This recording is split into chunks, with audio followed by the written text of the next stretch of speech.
Joseph Vacher was a French army officer before he became one of the world's first serial killers.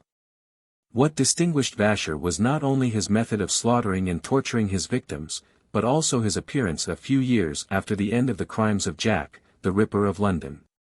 It was as if he was his successor in France, except that the student surpassed his teacher this time in terms of the number of victims, which reached 11, both girls and boys. They were all raped and slaughtered. Most of them were simple sheep herders whose bad luck led them to fall into the hands of a psychopathic serial killer who never had mercy on them. Who is Joseph Fashi? What was the reason that led him to a dark fate under the guillotine? Joseph Fashi was born into a large family that relied entirely on agriculture. He had 15 brothers and sisters, and he also had a twin brother named Egan, who died when he was 8 months old.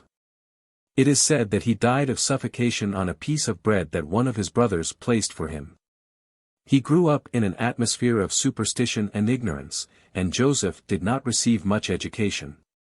He was also affected when he was young by bouts of hallucinations that affected the personality of his mother, Mary Rose. He used to abuse his younger brothers and even those who were older than him. His classmates were not spared from his brutality, not even the animals he used to torture.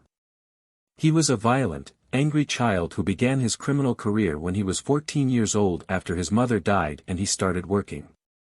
On June 18, 1884, the body of a child named Joseph Amio, who was not more than 10 years old, was found. He had been obscenely assaulted and then murdered inside a warehouse in the city of Vacher. This crime was followed by 3 other crimes that occurred in the same way. However, no one ever doubted that Joseph was a fascist. Even these cases were not opened until many years after they occurred. At the age of 16, he joined the Marist Brothers Catholic school, which cared for needy children. He spent 2 years there before he was expelled for doing immoral and deviant things to some of the children there. After that, he returned to his village of Beaufort to work in agriculture for some time before he was accused of attempting to assault a 12-year-old village guard. Then he fled to the city of Grenoble to search for his sister, Olympe, where he found her working as a prostitute on the sidewalks of brothels. Joseph worked as a bartender in a bar in Grenoble and had many relationships with prostitutes before he contracted a sexual infection. He then stayed in the hospital, where he underwent surgery that ended with part of his reproductive system being cut off. His period of joining the army was not enjoyable either, as he was subjected to a lot of harassment and humiliation from those older than him. He was also violent and eccentric. He suffers from psychological disorders, as described by his superiors at work. This description was supported by his attempt to commit suicide by slaughtering himself after he felt unfair at work. Shortly after that, Joseph met a girl whom he fell deeply in love with. She was called Louise Baron, and she worked in a restaurant in the city of Besançon.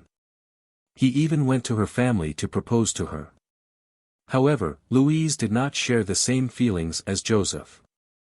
Rather, she rejected him from the beginning and told him about her love for others.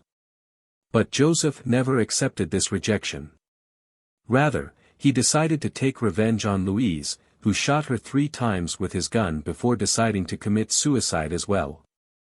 But both attempts failed, as the bullet he shot himself settled near his neck and tore off his hearing nerve. It also mutilated the right part of his face and affected his right eye.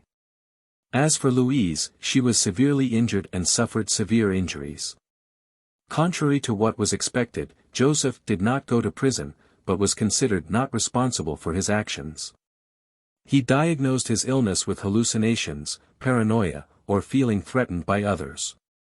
He was placed in a psychiatric hospital for 6 consecutive months after he was relieved from work. To leave the asylum completely healthy, as stated by his doctor, Mr. Devore.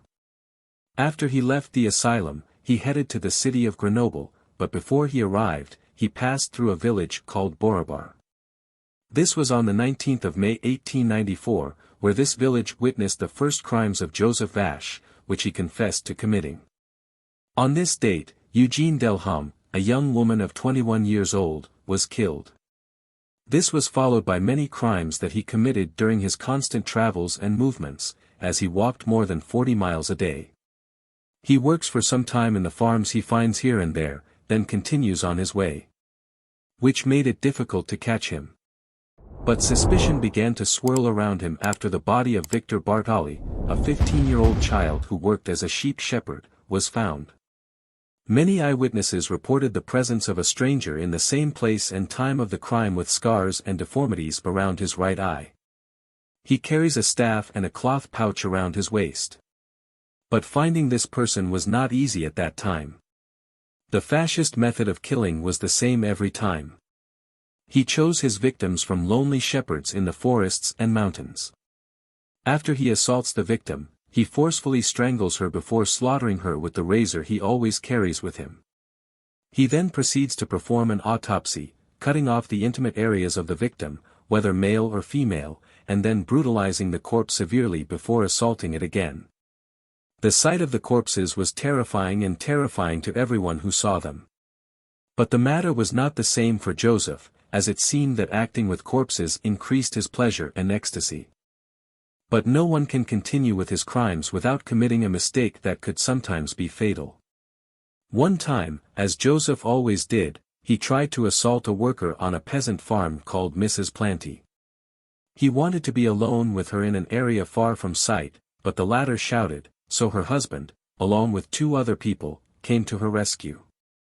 Then they arrested Joseph Fashi and brought him to justice.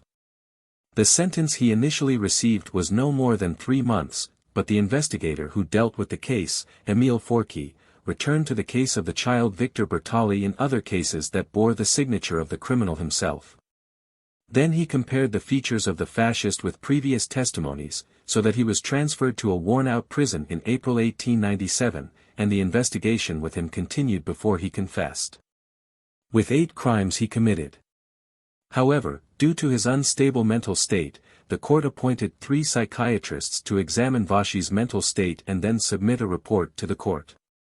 But the reports were not consistent with each other, as each doctor provided a report that contradicted the other. While Dr. Busoni considered him not responsible for his actions due to his mind being affected by the bullets he shot in the head, Dr. Alexander Lacazani saw the opposite and stressed his full responsibility for his actions and confessions. After a long debate in the courts about the mental state of the accused, the 29-year-old Joseph Fashi was finally sentenced to death by guillotine on October 28, 1898. The sentence was executed on New Year's Day at 7 in the morning by the executioner Louis Dibley. It was the last sentence he executed before retiring. Despite the rain and cold weather, more than 2,000 people attended, and the last words said by a fascist were as follows. He asked sarcastically, "Do you think that by killing me you will cleanse France of its sins? France is guilty and very unjust." In the end, another page was turned for a murderer who sparked a lot of controversy and shed a lot of ink. Even some recent psychological researchers have studied him in an attempt to understand his hidden motives for such brutality. But despite the sadism and violence that characterized his crimes, he remained beyond understanding. Was he a monster or was he crazy? The last photo taken of him was in which he was holding keys in his hand, which Joseph Fashi considered to be the keys to heaven that would reunite him with his parents one day.